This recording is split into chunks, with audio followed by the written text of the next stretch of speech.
calidad, belleza, estilo, elegancia sin rebuscamiento son términos que se han venido utilizando en estas sucesivas presentaciones de la Biblia Nueva Versión Internacional. Cuarta parte del diálogo entre el pastor Darío Silva Silva y el director de este magno proyecto que acerca la palabra de Dios a nuestras vidas. Veamos seguidamente qué otras consideraciones nos trae hoy el pastor presbiteriano Luciano Jaramillo al respecto en nuestro cuestionario. Romanos 12:20, citando al libro de Proverbios, dice, si tu enemigo tiene hambre, dale de comer. Sí. Si tiene sed, dale de beber. Dice, actuando así, dice la versión tradicional, ascuas de fuego amontonarás sobre su cabeza. Lo llama uno como a que ore para que el Señor lo vengue a uno en la persona. Es horrible. Y estas ascuas de fuego, mi hermano, yo he escuchado sermones infierneros muy peregrinos acerca de las ascuas de fuego. Mire, hermano, es que el Señor le va a poner una especie de hornilla caliente, una especie de barbecue caliente encima de la cabeza para que le queme los sesos, para que no sea bruto, algo así. Sí, todo eso sí. Entonces hay una tremenda imaginación y fantasía cuando el problema es tan sencillo que Reina Valera y las versiones tradicionales tradujeron literalmente el modismo hebreo. Es un modismo hebreo. Así como nosotros decimos, estoy entre la espada y la pared. Exacto. O yo digo, me llevó el diablo. No es que se los llevó, sino que están apuros. Significa así. Los modismos tienen detrás de las palabras, tienen un significado que las palabras semánticamente no revelan. Entonces hay que extraer el significado de ese modismo. Vas a la Nueva Versión Internacional, a las versiones modernas se dice, si tu enemigo tiene hambre, dale de comer, si tiene sed, dale de beber. Actuando así, harás que se avergüence de su conducta. Las ascuas de fuego significa que se ponga colorado. Puedes utilizar entonces, si quieres, el modismo en español. Tenemos un modismo en español equivalente al hebreo. Harás que le arda la cara de vergüenza, dice la versión popular. Excelente traducción. Harás que le arda la cara de vergüenza. Harás que le suba el rojo a la cara, que se ponga rojo de vergüenza. Exacto. Y se va a entender. Eso se favorece cuando tú tienes varias versiones de la Biblia. Reina Valera tiene un estro maravilloso para predicar y para el culto. Yo todavía la utilizo mucho y tengo, pues la mayoría de mis sermones son de Reina Valera. Pero ahora que tenemos otras versiones hay que aprovechar y veremos que nuestros sermones, nuestro conocimiento de las Escrituras, la observación de la Escritura se enriquece cuando utilizamos varias versiones. Y en cuanto a la interpretación y la aplicación, ¿hay algo que añadir o ya es suficiente? Sí, déjame coger los 3 puntos esos de la correlación, interpretación y aplicación en un solo ejemplo. Y con esto quizás terminamos este programa, no sé. Mira, una de las cosas maravillosas que tiene las Sagradas Escrituras y por lo que yo creo que es palabra de Dios, lo que llamamos los criterios internos. Hay criterios externos y criterios internos. Pero uno de los criterios internos que me hacen a mí pensar y asegurarme, yo diría, aún científicamente, de que esto es palabra de Dios es que el mensaje bíblico que fue revelado, como hemos dicho, en tantos siglos, más de 2000 siglos, más de 2000 años, en diferentes culturas, en 3 lenguas diferentes, en todos los continentes, tienen un mensaje unido y que se correlaciona, es como una especie de tejido que se van entretejiendo, se van entrelazando todos sus hilos de oro de todos los colores y nos va dando un mensaje que se complementa progresivamente. Y lo único que tú necesitas para descubrir ese mensaje único de cada una de las verdades de la Biblia es sencillamente correlacionar todos estos textos. Y ahí es donde la correlación es muy importante, que te sirve para la interpretación. Para mí la mejor explicación, por ejemplo, de los capítulos 21 y 22 de Apocalipsis, que son los últimos de la Biblia, es el capítulo 3 de Génesis. O viceversa. El capítulo 3 de Génesis, correlacionándolo con el capítulo 21 y 22 de Apocalipsis, me hace entender perfectamente lo que pasó en el capítulo tenebroso ese del 3 de Génesis, donde se dañó todo. El capítulo 1 y 2 de Génesis eran maravillosos. Creación, apareció la luz, se llenó de color el ambiente, el movimiento, los animales creaba y vio Dios que era bueno y que era muy bueno, y luego vino el hombre y luego la mujer y la familia, el hogar se creó a finales de ese capítulo 2. Pero llega el capítulo 3, se introduce el enemigo del Señor en su creación, se entró por medio de la mujer y del hombre. ¿Y qué pasó?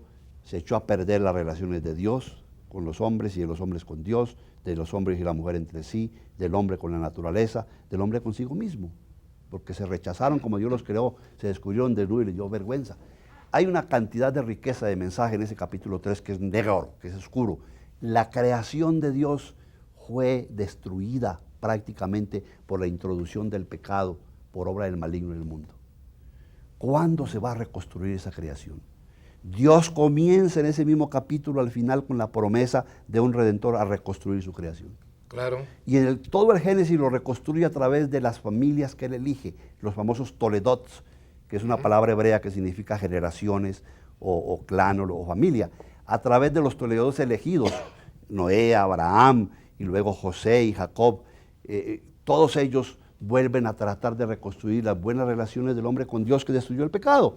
Pero todo el Antiguo Testamento y todo el Nuevo Testamento aparece Jesucristo después, el gran reconstructor, el intermediario, el que nos regala ¿para qué? Para destruir definitivamente el pecado. Quien cree en Jesucristo es salvo y Cristo es el gran reconstructor. Pero la obra de Jesucristo que Él comenzó en la tierra haciéndose hombre, cuando estuvo acá, todavía está por tener su culminación final. La reconstrucción definitiva nos la describe el libro del Apocalipsis cuando nos anticipa ese panorama maravilloso de esperanza, porque es un libro de esperanza, que hoy deberíamos meditar más y predicar más en las iglesias. El libro del Apocalipsis no es un libro tremendista, es un libro de esperanza, en donde Dios nos dice, así va a ser el final, esto les espera a ustedes los que creen, yo todavía estoy al comando de la historia, y la voluntad mía se va a imponer, y yo voy a crear un cielo nuevo y una tierra nueva. Y en esos últimos capítulos del Apocalipsis nos muestra lo que me destruyó el enemigo, introduciendo el pecado en el mundo, dañándome mi paraíso y mi creación, yo lo voy a reconstruir creando un cielo nuevo y una tierra nueva que será indestructible, con una luz que nadie puede apagar, en donde no habrá sino alegría y no habrá lágrimas. La correlación en ese puente maravilloso de Génesis, Apocalipsis, del capítulo 3 de Génesis a los capítulos 21 y 22 de Apocalipsis, vemos cómo la correlación no solamente nos sirve para descubrir el sentido completo de Génesis 3, sino de la mejor explicación de la Biblia y la Biblia. Aquí lo tienes tú explicado. Claro. Y ahora vienen las aplicaciones. ¿Qué aplicaciones? Ya te lo dije. Tenemos a un Redentor que reconstruyó definitivamente la creación de Dios. Nosotros somos una nueva creación. Si algo está en Cristo, dice Pablo, nueva creación es. La nueva versión internacional dice nueva criatura. Nueva creación. Es porque Dios hace una nueva creación con nosotros y en nosotros. Y ya pertenecemos a esa nueva creación de Dios. Y las cosas viejas pasaron. El capítulo 3 de Génesis quedó atrás. Nosotros ya no vivimos en el capítulo 3 de Génesis, sino que estamos previviendo, seguros, el capítulo 21 y 22 del Apocalipsis. Así es. Y así debemos vivir como hombres y mujeres de esperanza, en donde visualizamos y es nuestra por la fe, como dice Hebreos 11. Nosotros ya nos sentimos poseedores de esa nueva tierra y de ese nuevo cielo, porque hemos creído en el gran reconstructor, hemos entregado nuestra vida a Él y nos encaminamos solamente en el transcurso de unos pocos años a ir a tomar posesión de ese reino que Dios ha preparado para nosotros. Y eso es lo que nos promete Dios y Jesucristo en su Evangelio. Bueno, y a propósito del gran reconstructor, ha llegado a mis manos un libro excelente. Un tal Jesús es su nombre. Muy llamativo, sí señor. Lo tengo con dedicatoria del autor. Luciano Jaramillo ha escrito un libro que se llama precisamente Un tal Jesús, analizando ese personaje maravilloso que es nuestro Redentor.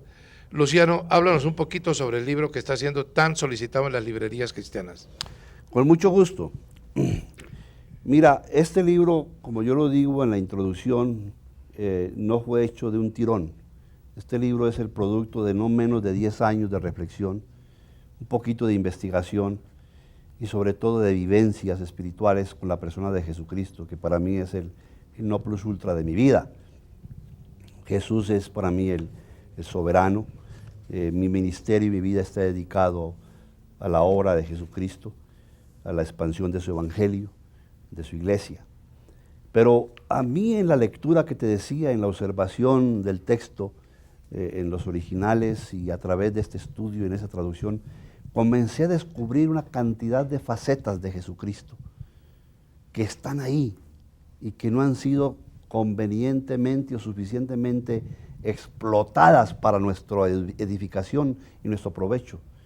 Tenemos un Cristo que se nos revela en mil formas. Por lo general hablamos del Cristo Salvador, magnífico, del Cristo crucificado y del Cristo resucitado, pero dejamos una cantidad de facetas interesantísimas, humanas, del Cristo que pasó 30 años o 33 años en la tierra y que nos dejó ejemplo de no solamente de conducta, sino de trato, de relaciones. Entonces trato diferentes aspectos de Jesucristo que no son muy conocidos y que quizás, yo espero, sean elocuentes para mucha gente que no quiere seguir viendo esa figura de Cristo de sacristía o de Cristo de sermón dominguero, sino un Cristo más cercano a ellos. Los diferentes títulos te muestran cuál es ese Cristo que yo quiero presentar. Un Cristo actual es un capítulo, un hombre como nosotros.